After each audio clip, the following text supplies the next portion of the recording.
né? Porque o fundo de ações, na minha opinião, ele tem que estar sempre alocado, né? O fundo de ações. Isso é legal falar. Um fundo multimercado, no desespero ali, numa crise, ele pode falar, tudo bem, eu vou deixar 100% no caixa, vou deixar rendendo ali o CDI. Não vou gerar performance, mas eu não tenho redução de patrimônio, não vou perder dinheiro do meu cotista. Ou seja, o fundo de ações, tudo que ele recebe dinheiro, ele tem que colocar, em alguma coisa. Né? Ele pode fazer alguma gestãozinha ali no caixa, ter às vezes 2% em caixa, às vezes tem 15% no caixa, mas ele tem que estar sempre alocado. Não tem como não estar comprado em ações.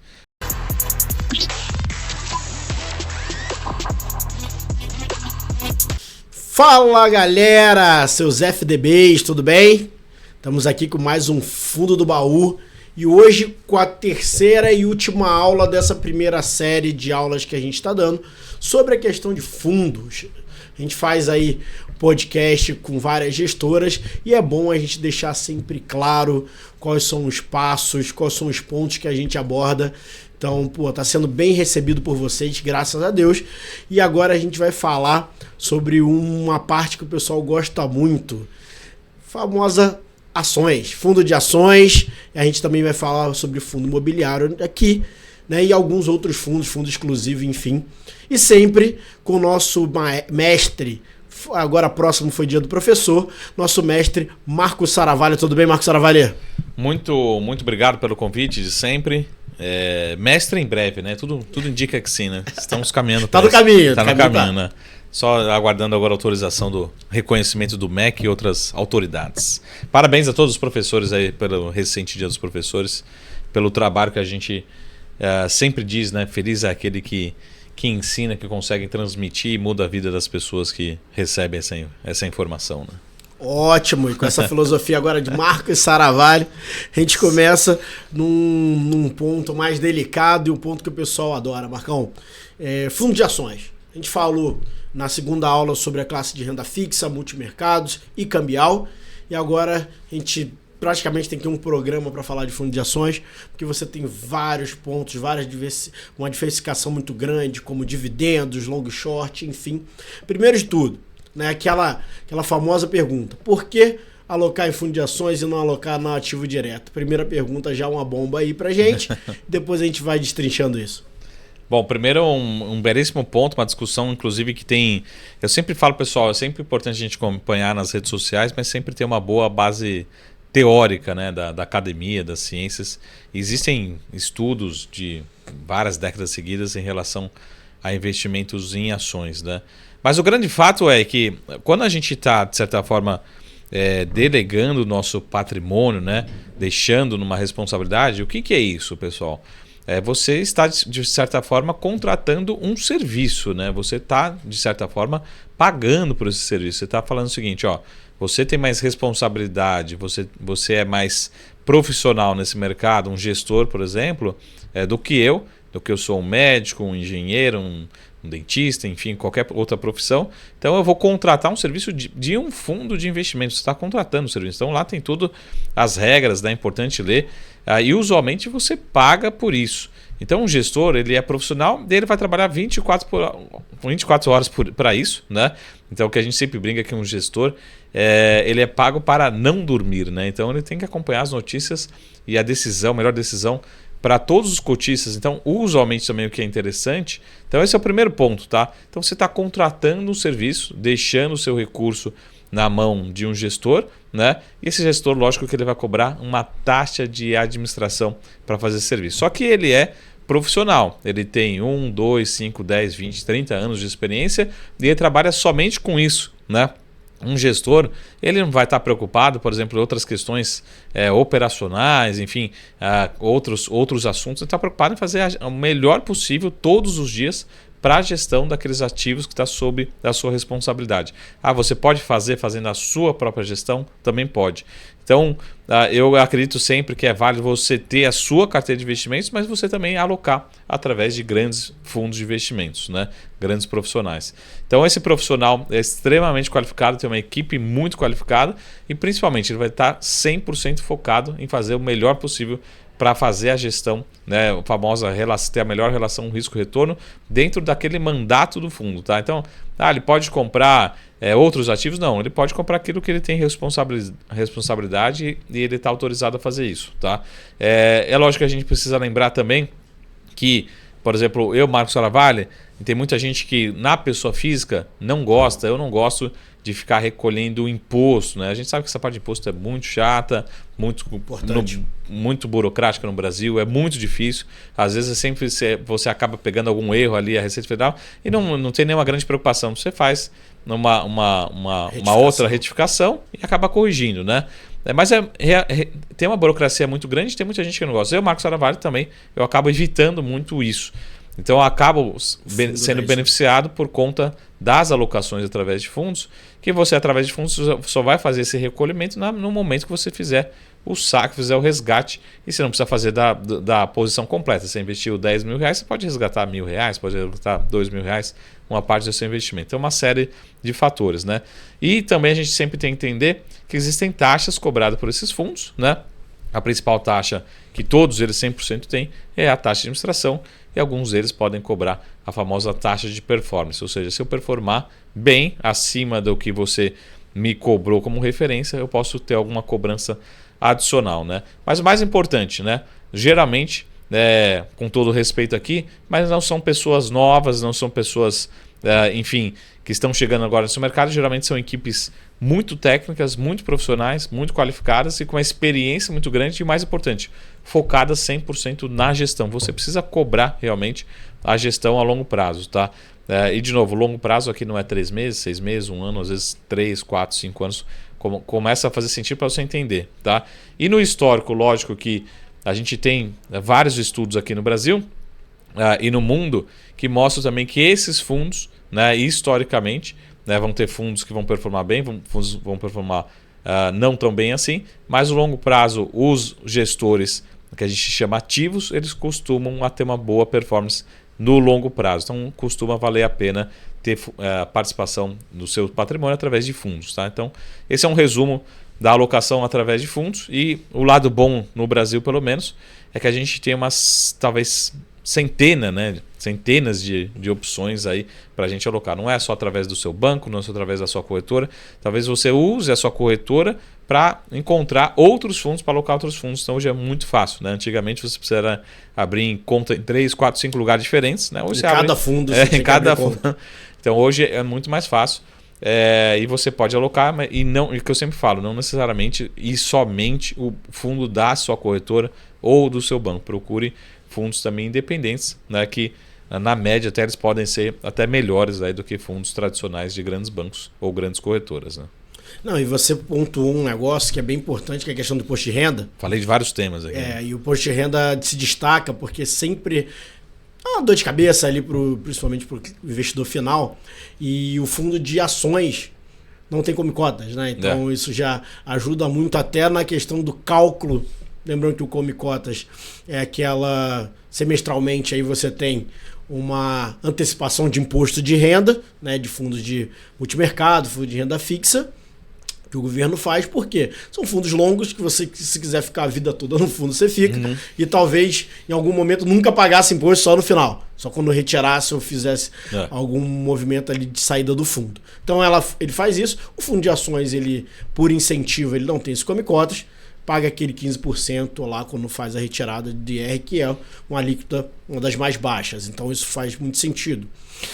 Voltando para o ponto dos gestores que você falou no final, aí fica a pergunta, que é complemento da primeira, né? Ações ou fundo.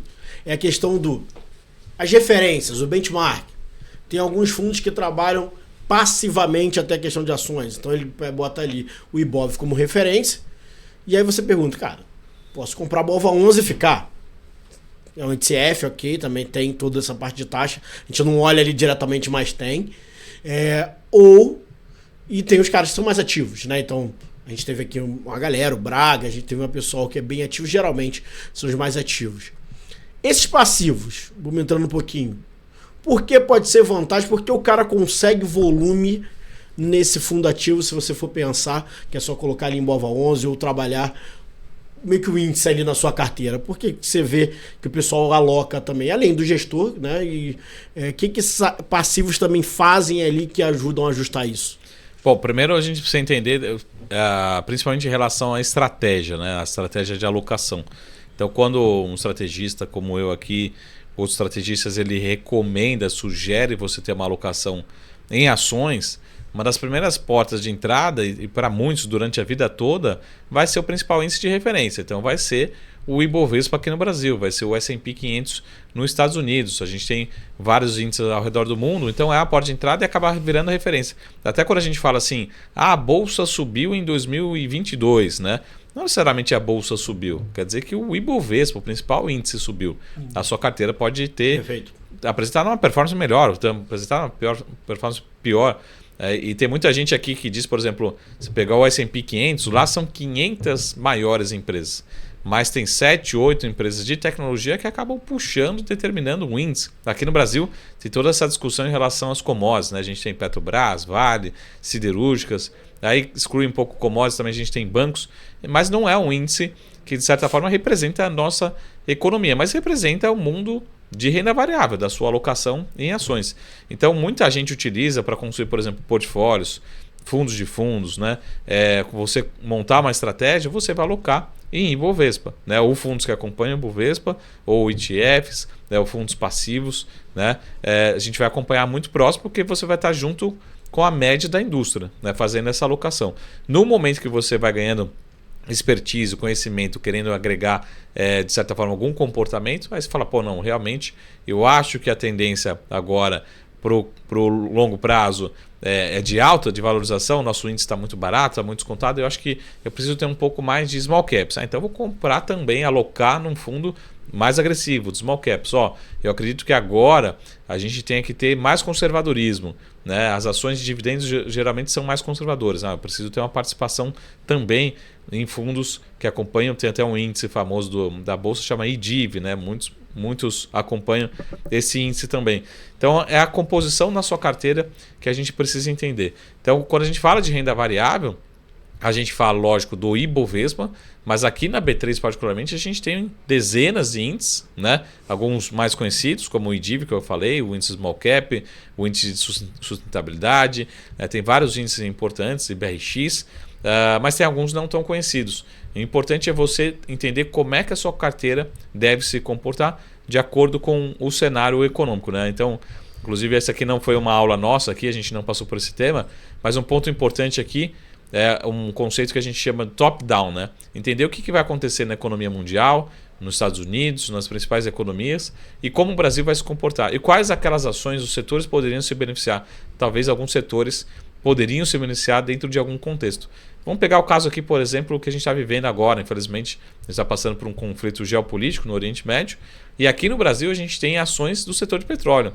Elas têm apresentado boa performance nesse curto prazo, nesse ano de 2023, por vários motivos, mas esse tem sido um dos motivos. O petróleo tem se valorizado, né? Então Petrobras tem um peso muito grande no índice, mas quem tem, né, Petrobras ou o setor de petróleo num peso maior, provavelmente está com uma performance melhor dentro desse cenário macroeconômico. Tá? Então é isso que a gente sempre fala, entender esse top-down, esse contexto macroeconômico global e você fazer essa seleção. De novo, aqui é muito individual, né? Você faz a sua seleção ou você deixa, né, nessa responsabilidade, né, na mão de um gestor os seus recursos também, que ele vai fazer essa análise e tomar a melhor decisão para os seus cotistas, né? Excelente. E puxando esse gancho, que eu sei que a galera gosta também, você falou de... hoje a gente está num contexto macroeconômico desafiador para entender ali, quem vê seus tweets também vê ali se o mercado entende ou não, reflete ou não o que está acontecendo. E aí tem toda a questão também fundamentalista ali do caso, né? Israel, Palestina, enfim, você tem todo esse fundamento. Mas um gestor, ele está ali, entendendo, fazendo as apostas dele, ou fazendo ali os estudos dele, os Monte Carlos dele, qualquer técnica econômica ali para poder alocar os seus recursos, e acontece algo dessa linha, né? Tudo bem que a gente passou por crises muito agora, muito próximas, né? Pandemia, enfim, mas acontece algo dessa linha que é até um pouco mais um pouco mais pontual no local, não é tão global assim, mas que pode mexer globalmente. Então, como que o gestor olha para isso, recebe isso e ele olha para trabalhar? Tem gente que fala que tudo vai acabar, tem gente que fala que é oportunidade. Como é que geralmente a parte de fundo, a galera analisa isso, as gestoras? Bom, como o nome é análise fundamentalista, né? A gente olha muito para os fundamentos, né? Então, um gestor, usualmente, né, são gestores que estão fazendo sensibilidades para curto, médio e longo prazo, mas a gente entende o seguinte: será que os fundamentos vão ser alterados, né? Então, a expectativa pode ser que seja algo pontual, mas também a gente pode nos preocupar se esse movimento momentâneo, ele seja não necessariamente momentâneo, seja duradouro. Então, a preocupação, por exemplo, no ano 2021 e 2022, que acaba também sendo assunto de 2023, provavelmente vai ser de 2024, é a relação da inflação, né? Falava-se muito de uma inflação momentânea, né? Que acabou se perdurando por muito tempo. É uma inflação que veio para ficar e não foi embora. Então, se esperava que a inflação viesse, mas que ela caísse muito rápido. Isso levou as políticas monetárias, né, os bancos centrais, a elevarem seus taxas de juros e ficarem num patamar muito alto por muito tempo, né, essa discussão de 2023. É a grande preocupação também em relação a conflitos, né, em relação à pandemia ou outros eventos que possam alterar os fundamentos da economia mundial e principalmente das empresas particularmente, né? Como é que as empresas vão ser impactadas, né, em relação à sua receita, em relação à margem, em relação à sua lucratividade. Tá? Então essa é a grande preocupação. Se for algo momentâneo, essa interpretação, né, até como a gente está passando agora, nesse exato momento que a gente está gravando esse fundo do baú, espera-se sim um impacto momentâneo, mas talvez não duradouro em relação aos conflitos no Oriente Médio. Já outros analistas falam que os impactos podem ser muito graves, muito fortes, ruins para a inflação, para outros indicadores, e eles podem durar muito tempo. Assim como a gente falou, eu acho que os analistas, especialistas, acho que eu me incluo nessa, em relação ao conflito entre Rússia e Ucrânia, né? Se esperava uma resolução muito rápida, em poucas semanas, alguns meses. Já está um tempo. A gente infelizmente está completando agora, nesse momento, algo próximo de 2 anos, né? Passa muito tempo, passa muito rápido, e essa discussão, né? Então, daqui a pouquinho já passou 1 ano, já passou 2 anos, não teve uma resolução. E tem todo o impacto, lembra, direto e indireto, né? Tem um impacto direto, mas tem um impacto indireto. A gente aprendeu muito o que é depender dos fertilizantes importados. Por exemplo, quando a gente fala de fertilizante, a gente fala de preço do alimento, do nosso bolso. Então essa é a nossa preocupação. Tá? Então, quanto a Rússia que dura, afeta muito fertilizante, muito. Então essa é a preocupação.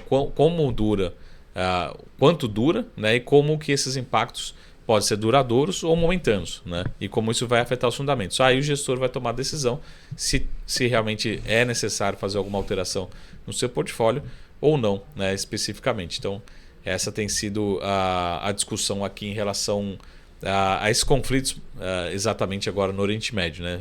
Vamos envolver outros países, né? Como é que se dará a resolução? Pode ser que dure muito tempo. Como é que se impacta talvez o transporte de petróleo no mercado mundial? Então essa é a preocupação. A princípio o mercado querendo ler que o impacto é muito regional, né? E muito, de certa forma, espera-se que seja momentâneo, né? É difícil entender quanto tempo será esse momentâneo.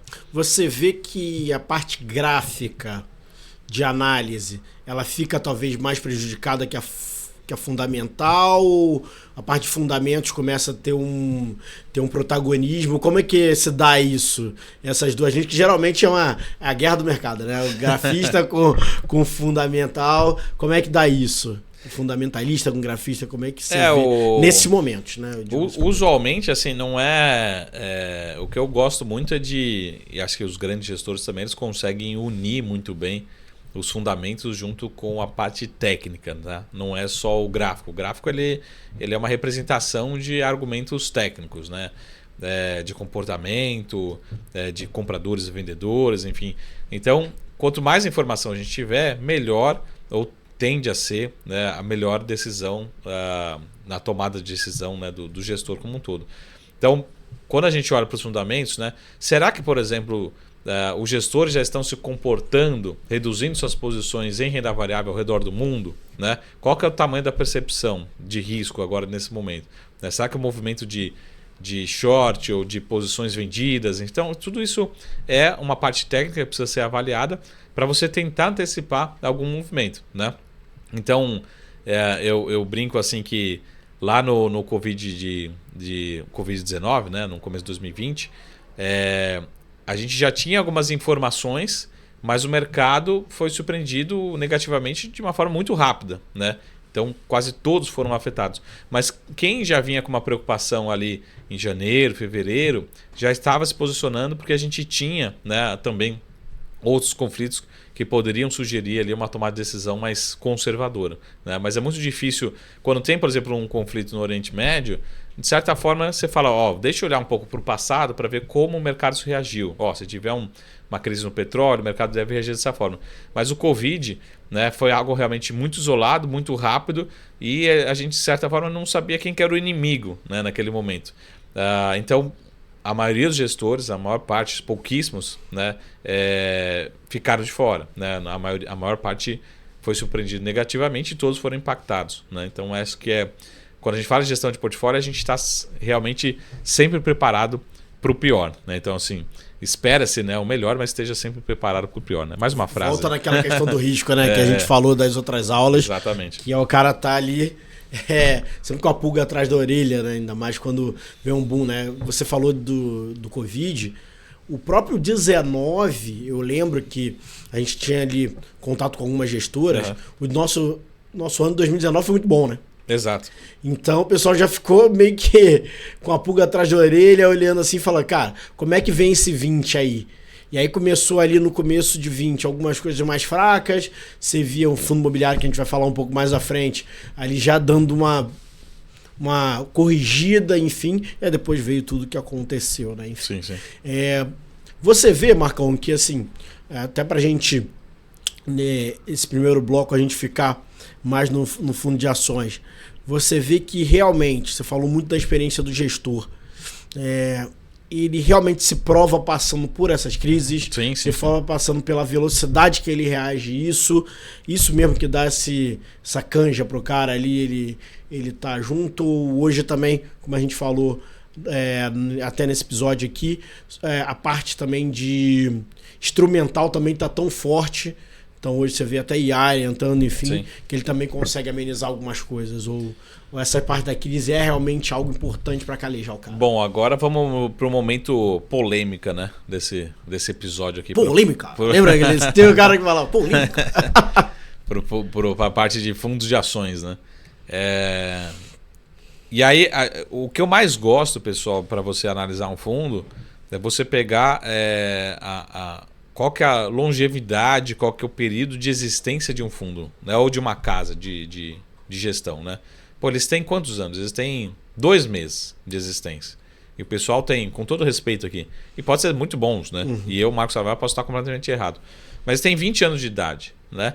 É uma casa que eu colocaria no último lugar da minha lista para fazer esse filtro, para analisar, para estudar. Ó, esse pessoal aqui, eles têm 30 anos de mercado e a casa em si já tem 20 anos e o fundo em si já tem 15 anos, esse fundo, né? Pô, é uma casa que provavelmente vai ter prioridade na minha análise. Eu vou estudar com mais carinho, preciso conhecer, se eu não conheço, desse pessoal. E aí a gente tem... Por que isso, pessoal? Porque quando a gente pega assim, os fundos, na média os fundos batem o Ibovespa. Ok, isso é de fato na prática, os fundos mais ativos eles batem o Ibovespa, são melhores que o Ibovespa. Só que acontece, imagina que os fundos piores, se você não bater o Ibovespa por 1 ano, 2 anos, 3 anos, provavelmente esse fundo ele vai morrer. Ele vai sair do seu banco de dados, ele não vai deixar de existir, né? Quer dizer, ele vai deixar de existir, né? Então é um conceito que a gente chama em finanças que chama survivorship bias, né? Ou seja, quem que vai sobreviver, né? São os melhores? Sim, mas para mim quem vai sobreviver no longo prazo são os menos ruins, ou seja, não adianta nada, a gente já falou isso aqui antes, né? Também não adianta nada você estar num ano ser o melhor da indústria e no outro ano você ser o pior. Né? Então, esse que é o recado, né? Imagina o seguinte, você abriu um fundo, foi super bem, no outro ano ele foi super mal, 2 anos super mal. Tem uma chance muito grande dele ser incorporado, dele sumir, dele passar por uma outra gestora, né? E ele acaba saindo da sua amostra. Ah, Marco, então vocês entenderam essa questão de média? Parece que todos vão bem, né? É porque aqueles que vão mal, eles vão saindo da amostra ao longo do tempo. Então essa é a minha provocação, tá? Com todo respeito aos novatos, né? Mas é muito importante respeitar aqui a experiência, né? O tempo de experiência do gestor, né? E aí fala, pô, ele sobreviveu à crise, pô, sobreviveu à Covid, sobreviveu a 2008, sobreviveu a ataques, a bolha.com. Pô, esse cara ele realmente é muito bom, né? Ele pode ser o melhor da indústria? Para mim não precisa ser o melhor da indústria.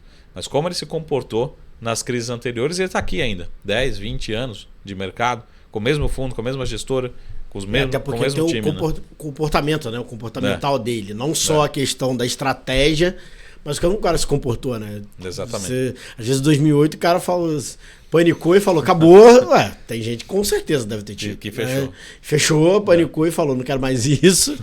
2020 também. O vídeo o cara deve ter falado. Tudo bem que vinha de Joyce Day ali 2018 também, né? Mas tem gente que faz isso. E aí você falou de incorporação, antes de você complementar. Tem isso também. O cara que vai mal e sai ali da amostra, ele é incorporado, ele tá em algum lugar, né? Isso também é importante. Sim. Esse gestor, esse cara, ele tá em algum lugar. Ele só saiu da amostra no fundo dele, mas ele tá em algum desses aqui que tem que tomar cuidado. Exatamente. E o recado final, quando a gente fala de ações, eu acho que vale muito, muito mais esse conceito de viés de sobrevivência para fundo de ações do que para multimercado. Por que isso? Porque o fundo de ações, na minha opinião, ele tem que estar sempre alocado, né? O fundo de ações. Isso é legal falar. Um fundo multimercado, no desespero ali, numa crise, ele pode falar, tudo bem, eu vou deixar 100% no caixa. Vou deixar rendendo ali o CDI. Ah, não vou gerar performance, mas eu não tenho redução de patrimônio, não vou perder dinheiro do meu cotista. Ou seja, o fundo de ações, tudo que ele recebe dinheiro, ele tem que colocar, em alguma coisa. Né? Ele pode fazer alguma gestãozinha ali no caixa, ter às vezes 2% em caixa, às vezes tem 15% no caixa, mas ele tem que estar sempre alocado. Não tem como não estar comprado em ações. Aí depende um pouco da estratégia, pode estar alavancado, pode estar só comprado em ações. Mas o que eu mais gosto eu acho que é importante essa gestão do caixa, mas acho que o mais importante é a gestão das posições, né? E acho que um fundo de ações ele tem que estar sempre, na minha opinião, sempre alocado. Quanto mais alocado, melhor, porque você está deixando seu recurso para estar alocado em ações. Então, ter comprado... Isso tem que ser o combinado. Você está deixando... É como se você comprasse uma ação, estaria alocada. Uma ação, uma carteira, um portfólio. E isso é o combinado. Às vezes o cara realmente ele vai contra alguma coisa de mercado, que ele está em caixa, ele fala, pô, passei bem aqui que eu estava em LFT. Mas não era esse o combinado, né? De certa forma, ele ainda não se mostrou... Senão o próprio cliente ele está sobrealocado em LFT, porque ele já está em LFT na pessoa física. Em outra ponta... Mas a parte de ações que também está em LFT ou em outros fundos, aí vai ver a parte de LFT está com 40%, porque tem alocação indireta também em LFT. Então, o mais importante acho que o gestor entender, ver esse histórico de fundos de ações. De novo, o multimercado é difícil também, fazer lógico, um trabalho exemplar e respeitoso também na parte de multimercado em crise. Mas olhe para os fundos de ações, como se comportou um gestor dentro de uma crise, né? Pega as últimas 5 crises, né, que o gestor estava lá, como ele se comportou o fundo. Né? E se ele tiver ainda nesse mercado, é que ele é muito bom. Né? Então, vamos respeitar aqui, acho que em todos os lugares. Né? E outra coisa que ele entende muito bem, e a gente vai agora entrar, é o fundo imobiliário.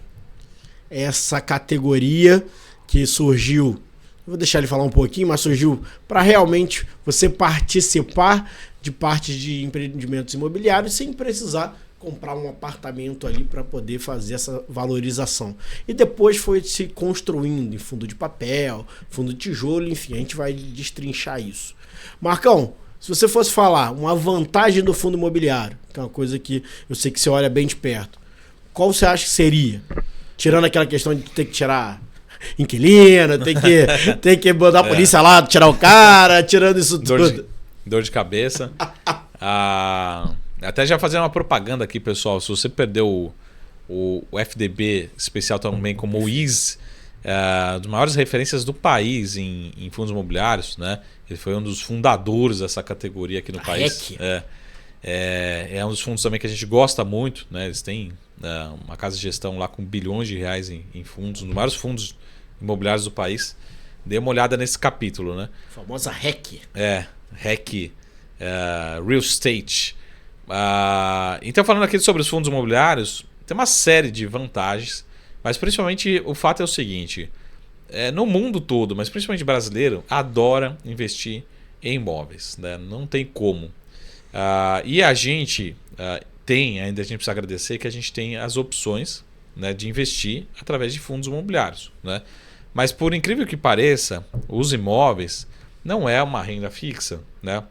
Os imóveis também têm risco, né? Você tem risco, por exemplo, Marco, eu não vou investir em fundo imobiliário, vou comprar uma laje lá para alugar. Tudo bem, você pode comprar laje e não encontrar um locatário. Você pode passar 3, 4, 6 meses, um ano, não achar ninguém para alugar. O que é isso? É prejuízo, né? Você está com retorno negativo no seu investimento. Então você também tem risco em investir em imóveis. Então o fundo imobiliário, a gente precisa ser primeiro caracterizado como um fundo um investimento em renda variável. Então você vai participar tanto da renda, né, mas também com a possível valorização desse ativo, né? Os ativos tendem no longo prazo, se o ativo for bom, lógico, né, mas a maioria deles tende a se valorizar ao longo do tempo. Tá? Mas o mais importante é o seguinte, que eu sempre falo. Marco, eu vou comprar uma laje aqui em São Paulo para alugar, né, para escritórios. Eu vou comprar ali R$1 milhão nessa laje. Tudo bem.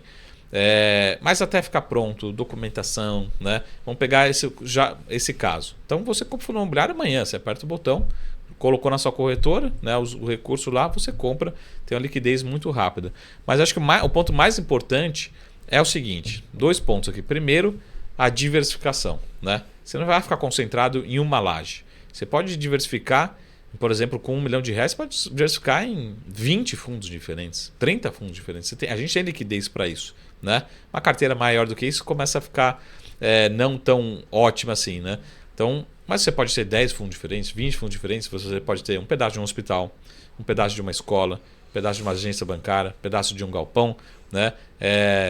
Outros fundos, né, que a gente chama de papéis. Você pode diversificar em diversos ativos, shopping centers, né? Um shopping center em São Paulo, uma rede de shopping centers pelo Sudeste, por aí. Você tem diversos ativos. Então, esse é o primeiro ponto. A diversificação. Você não fica dependendo só de um único ativo, você diversifica por completo.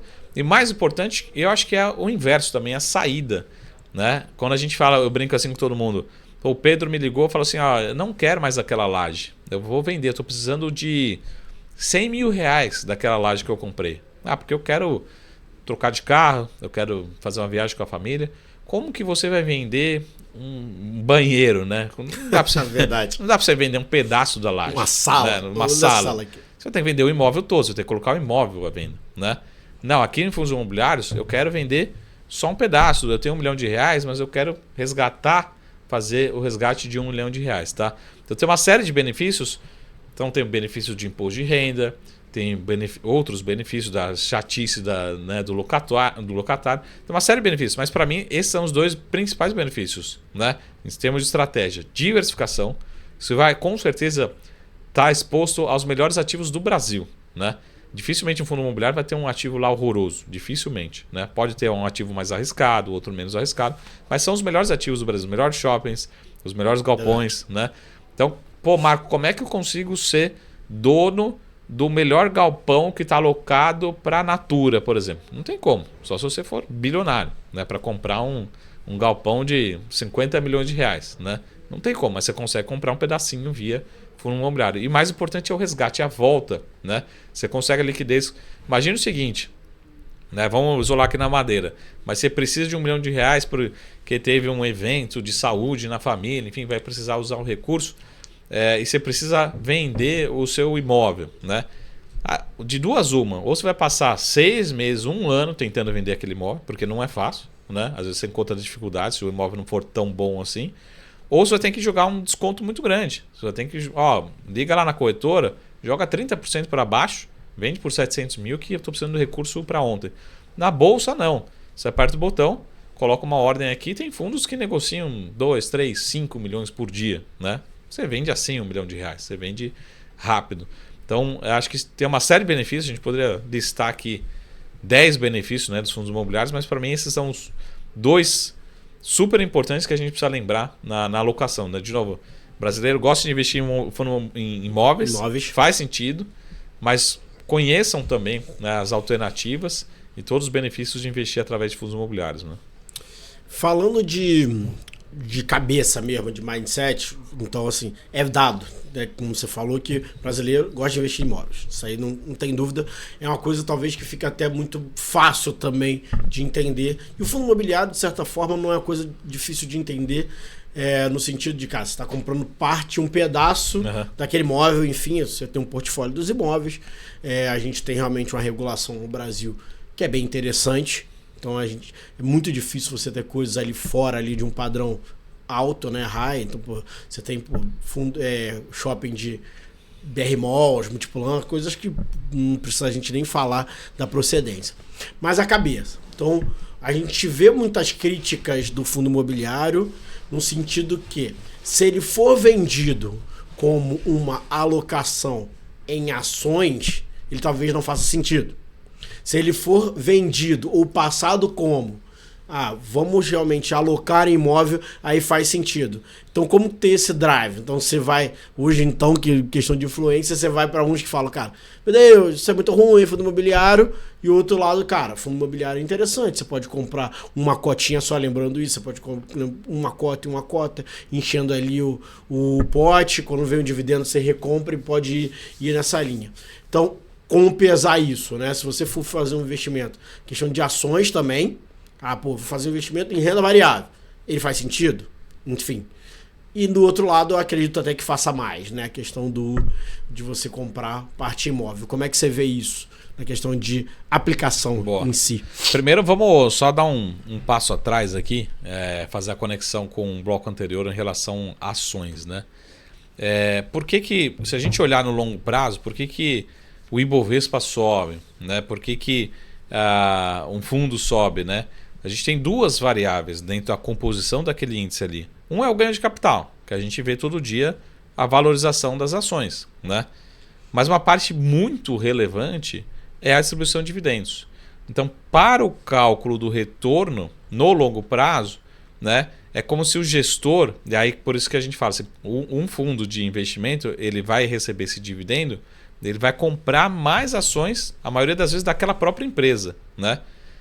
No fundo de imobiliário, tudo bem, você recebe esse dividendo, ele é livre de imposto de renda. Mas o grande segredo, que é a minha sugestão aqui, é você pegar esse recurso, se possível, e recomprar mais cotas do mesmo fundo. Aí que está o grande segredo, né? O famoso juros compostos, enfim. Você vai entendendo isso no longo prazo, e você pega assim, Itaú, nos últimos 20 anos, né? Talvez a maior parte, uma parte muito relevante, esteja nessa recompra, né, dos dividendos, tá? Então isso que é importante. No fundo, o gestor ele vai fazer essa recompra, ele vai pegar o dividendo e vai comprar mais ações. Aqui no fundo imobiliário a gente vai receber na nossa conta, tá?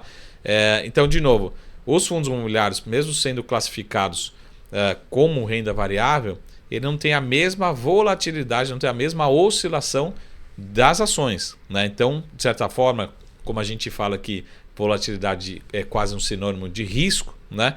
Então, teoricamente, não tem o mesmo risco, não tem a mesma oscilação. É muito difícil, né, um cenário de crise, por exemplo, o Ibovespa caiu 5% nessa semana. Muito difícil.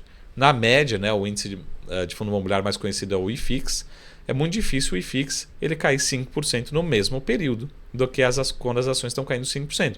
Ele vai cair provavelmente 2%, 3% no máximo.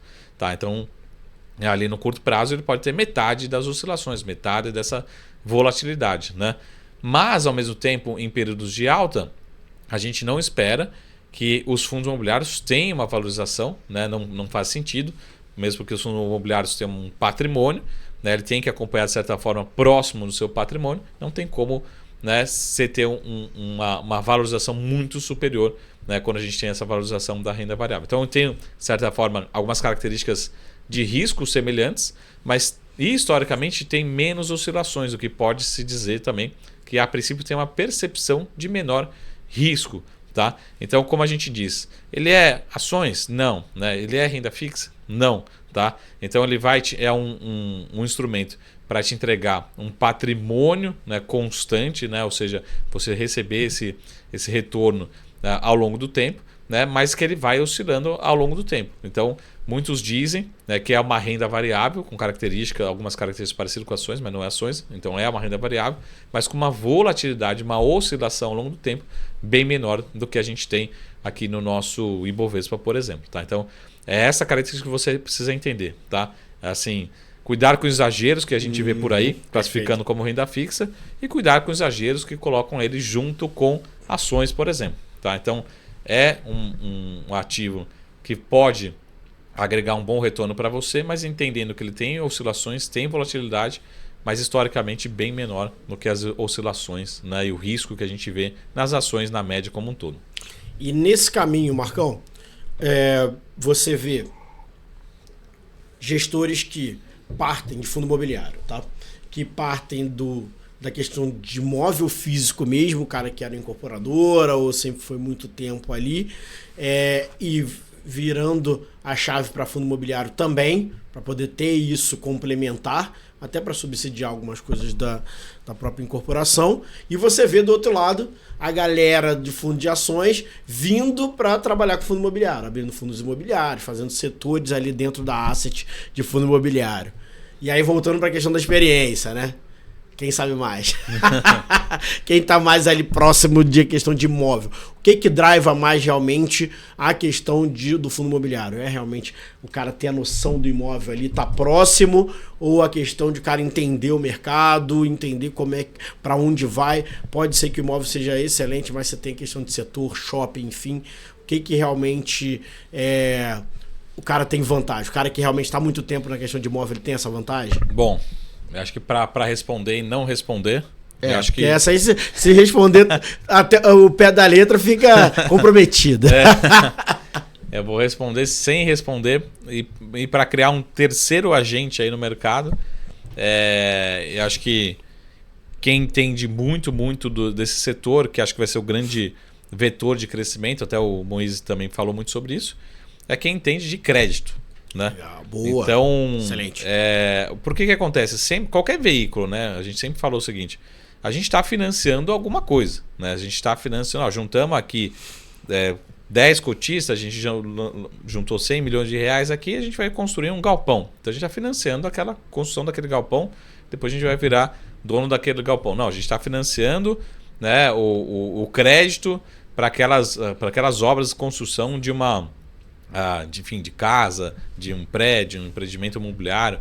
Então, o analista de crédito, imagina o seguinte: ele tem que, acho que, analisar tudo isso, né? Tem que analisar o ativo. Pô, esse ativo está numa região boa, esse ativo vai achar locatário fácil, o locatário tem risco, como é que estão os contratos, né? Os contratos estão bem amarrados, porque às vezes até o analista de ações ele não chega até nesses detalhes de um analista de crédito. Pô, me manda aqui, eu preciso ver como é que está o contrato aqui, se está bem amarrado, tem garantia, enfim, como é que está, tem responsabilidade da pessoa física, todos esses detalhes. Então, eu acho que o grande crescimento desse setor, que vai explodir, a gente já tem, de certa forma, muitas opções em ativos de tijolo, que a gente chama. Então, a gente tem shoppings, galpões, hospitais, sala comercial, enfim, lajes. Mas o grande vetor de crescimento dos fundos imobiliários, nos próximos 5, 10 anos, ele se dará como alternativa, né? Ou seja, o mercado de capitais atuando como alternativa de captação de recursos do setor de construção civil, né, no Brasil. Então, os fundos de papéis vão crescer muito como alternativa. Então, acho que vai deixar um pouco outros mercados, mas aí que a gente vai entender muito, acho que a oportunidade de crescimento. Então, quem que é analista de equity, provavelmente, lógico, também é um bom analista de crédito, né? Quem é analista imobiliário também é um bom analista de crédito, mas quem é especialista em analisar crédito, acho que vai ser o grande diferencial, e acho que daqui que a gente vai ter um grande espaço para crescimento, né? Então, talvez as empresas, né, vão utilizar muito esse mercado, e acho que é aqui que a gente vai ter esse crescimento. Então, quem que entender quem vai ser o grande vencedor, lógico, precisa de todas as habilidades, mas precisa entender muito bem do mercado de crédito principalmente. Né, é o custo do dinheiro. Né? Quem souber trabalhar o custo do dinheiro, ele sabe bem ali gerir essa parte até da parte de fundo imobiliário. E vai ter para todos os gostos, né? Vai ter fundo de crédito mais agressivo, menos agressivo, mais conservador, de longo prazo, só grandes empresas, pequenas empresas, só regional, vai ter todos os tipos, né? Usualmente os gestores fazem um bom balanço e acabam priorizando. Mas eu já tô acompanhando alguns fundos abrindo que a gente chama de high yield, né? E até eu tenho um professor aqui do Clube FII, o professor Arthur, ele fala assim, Marco, esquece o negócio de high yield, na verdade é high risk, né? O investidor esquece, né, que está tomando mais risco, mas tem investidor querendo tomar mais risco para buscar um retorno maior. Né? A gente já vê alguns fundos abrindo para financiar operações menores, mais regionais específicas, com risco maior, mas também com possibilidade de um yield bem maior. Né? O investidor de fundo imobiliário, assim como qualquer outro investidor, precisa também ter um portfólio. Você não vai ter um portfólio só de high risk, de high yield, nem só super conservador. Né? Se tiver só fundos super conservadores, você vai estar muito próximo do CDI no longo prazo, né? Ou algum título de longo prazo. E se você tomar muito risco, você pega uma crise que você pode ter todos os seus fundos aí performando mal. Então é importante também ter essa cabeça de gestão. Né? Você fazer a sua gestão dos seus fundos imobiliários. Né? Muito bom.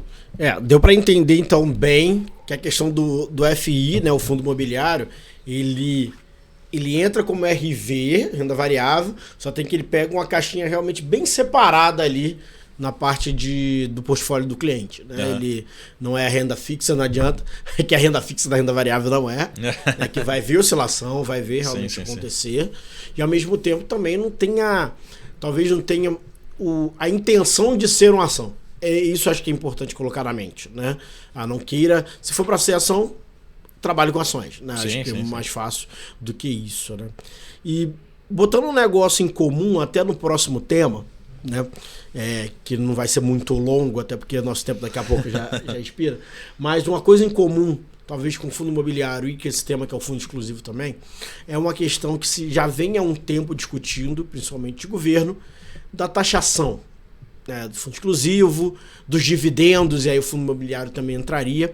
Como você acha que, primeiro, vai se comportar isso, que até hoje também falei no bate seu martelo, enfim, o que você vê de horizonte, e também como que isso afeta, principalmente essas alocações em fundo imobiliário e o fundo exclusivo também, Marcão? Boa, até nesse exato momento que a gente está gravando aqui, tem expectativa de votação aí dos projetos de lei em relação engloba tudo de uma vez só, né, junto, os fundos exclusivos principalmente, né, tem outros fundos conhecidos como investimento no exterior, né, offshore, mas a princípio a gente não deve ter nenhuma grande alteração para os clientes, né, investidores que investem através de grandes fundos, tá? Então, os fundos, a princípio exclusivo, como você falou, vai ter um período de transição, onde poderá ocorrer alguma tributação, como você falou, em relação a come cotas, enfim, né? Mas a gente está falando de pouquíssimos fundos, e algo como o próprio nome diz, né? Bastante exclusivo, né? A gente não conhece, são pessoas privadas, enfim, tem seus fundos ali fechados, né? E a princípio a gente não está discutindo, pelo menos até esse momento, e essa é a minha opinião, em relação à tributação dos dividendos.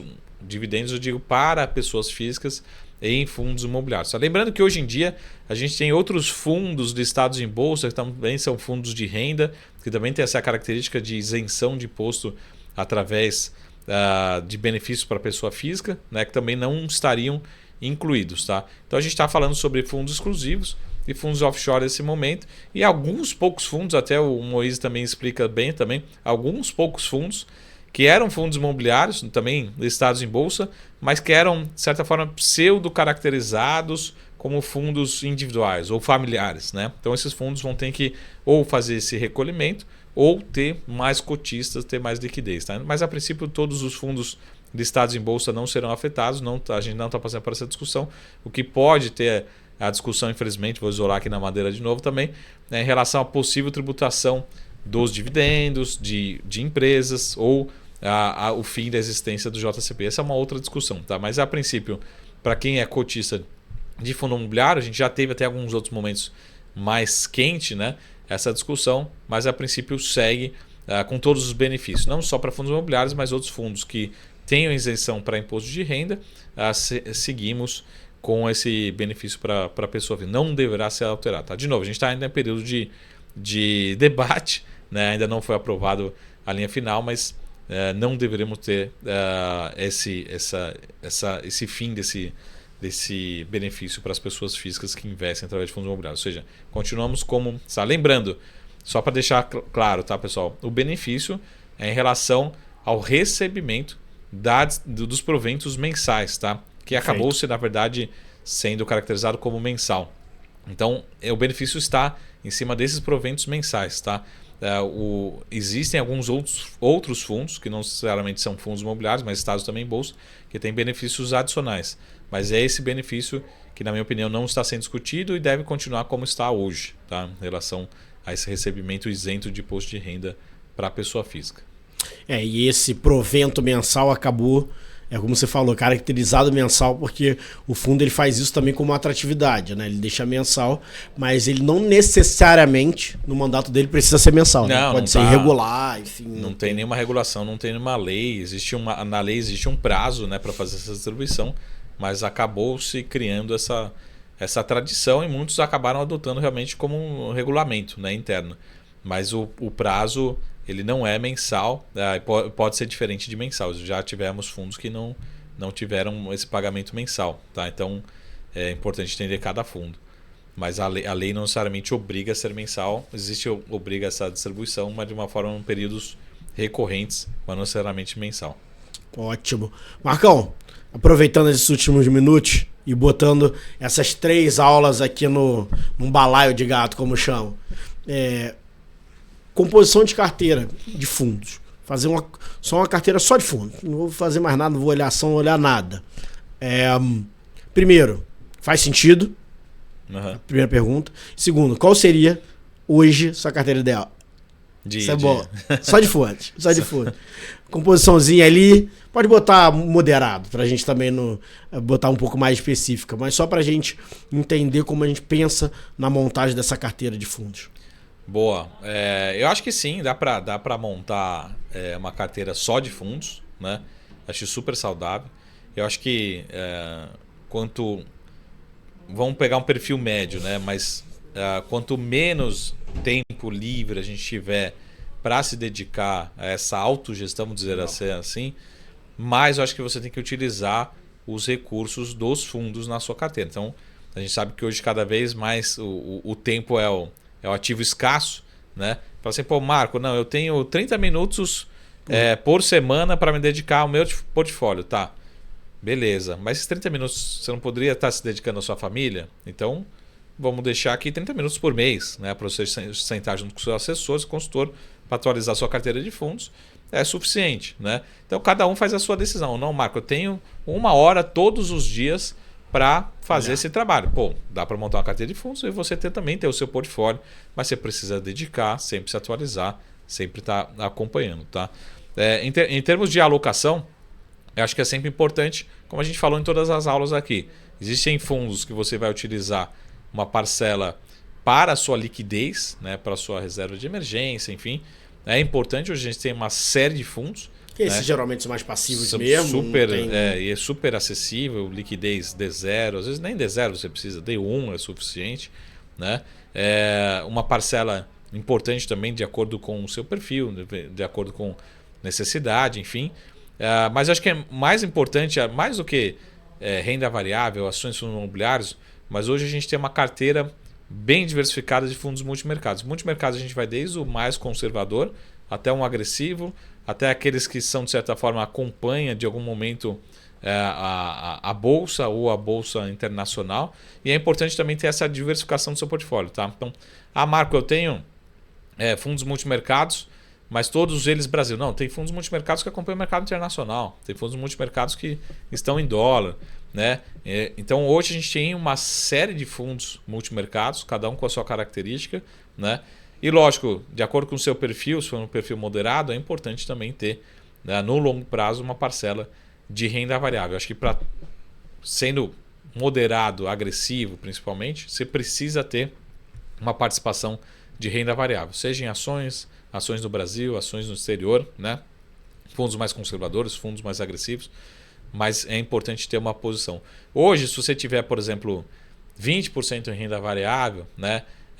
Se incluir fundos imobiliários, 25% em fundos imobiliários, mais renda variável, ações, eu acho que já, de certa forma, é suficiente para você ter uma boa diversificação. Tá? E a gente está falando de 3, 4, 5 fundos aí para se ter essa parcela de renda variável. Tá? Mas não vou deixar nenhum nome aqui para a gente não privilegiar nenhum nome aqui. Até porque somos de todos os fundos, né? E acho que é importante estar avaliando novas casas, novos profissionais, conhecendo. Existem fundos muito bons, mas sempre também tem fundos novos entrando no mercado, criando a sua história. Tem fundos aí que estão há 1 ano, 2 anos no mercado, mas a equipe já era montada, já estava em outra casa. Então é sempre importante a gente recomendar. E só um gancho nesses 2 minutos que a gente tem, que você falou um negócio que muito bom. E aí, outra polêmica também até do nosso famoso CDI. Realmente, upside de carteira, alfa, enfim, ela vem por causa da renda variável? É uma pergunta mesmo, porque assim, se a gente botar tanto tempo, não bate CDI, aquela questão que a gente já escutou assim. Mas realmente esse up mesmo de carteira, esse gap, realmente você tem que se expor à renda variável. É difícil. Como que é esse corte? Como que é esse pensamento? Eu digo assim, não renda variável, necessariamente renda variável, porque a hora que você coloca multimercados, você também está tomando um pouco de risco. Tá. Né? Os fundos multimercados também têm alguns mais conservadores, outros mais arriscados, mas você está tomando risco também. Então o alfa ele vai surgir no risco que você adicionou, né? Então uma frase que eu sempre digo assim, se você quer ter retorno, você vai precisar saber conviver com um pouco mais de risco na sua carteira, né? Então seja no fundo de ações, fundos imobiliários ou no multimercado, principalmente dessas 3 principais categorias, né? Quando a gente fala multimercado, posso incluir até outros fundos, mas são desses fundos que vão originar, né? Daí que a gente vai ter a origem do seu alfa, né? Da sua performance em relação acima do CDI. Tá? Pegamos aqui 3 categorias, as mais conhecidas, mais populares, mas eu digo não só das ações, mas principalmente do seu risco, né? De quanto você tomar de risco ao longo do tempo, e é aí que você vai ter um retorno realmente ao longo do tempo, para ter esse retorno, realmente precisa correr um pouco mais de risco. Não tem muito para onde fugir. Teoricamente, né? No longo prazo, esse que é o famoso, um índice que depois a gente pode deixar em outra aula, né? Mas no longo prazo é o famoso índice de Sharpe, né? Ou seja, no longo prazo, esses fundos, né, e essa alocação, ela tende a ter uma performance, né, que vai agregar valor em relação ao seu custo de oportunidade, em relação ao CDI, por exemplo. Tá? Então isso pode trazer risco, sim, mas é ele que vai te trazer um retorno adicional em relação ao seu custo de oportunidade, que é o CDI. Tá? Então é uma famosa frase que eu digo. Eu não sei quem falou essa frase aqui, mas eu costumo usar também. É que, só para a gente terminar a nossa sessão de frases, né? Que eu digo é que quem não toma risco conta a história dos outros. Né? Então sempre tem... Nossa, um amigo meu está ganhando dinheiro naquele fundo lá, ganhou dinheiro naquele fundo de ações, ganhou dinheiro no fundos imobiliários. E o cara só fica olhando, né? Sempre o seu amigo, né? Ele só fica olhando de fora, ele tem espectador. Se você não tomar risco, você sempre vai estar falando dos outros e não da sua carteira, né? Marcão, mais uma vez, obrigado. E essa vai ser uma evolução, né? Então essa foi a série de 3 aulas para a gente pegar esses fundamentos. E aí depois a gente, nas outras, a gente começa a elaborar mais. Né? Na próxima série a gente elabora mais. Combinado. E galera, siga o Fundo Baú no Instagram, @FDB_Fundo do Baú. Tem LinkedIn também. Estamos entrando no Kawaii também. E agora vamos entrar no TikTok. Tudo com calma, mas a gente vai. O Marcão também está nas redes sociais. Pode seguir lá o Marco Saravalli. E um abraço!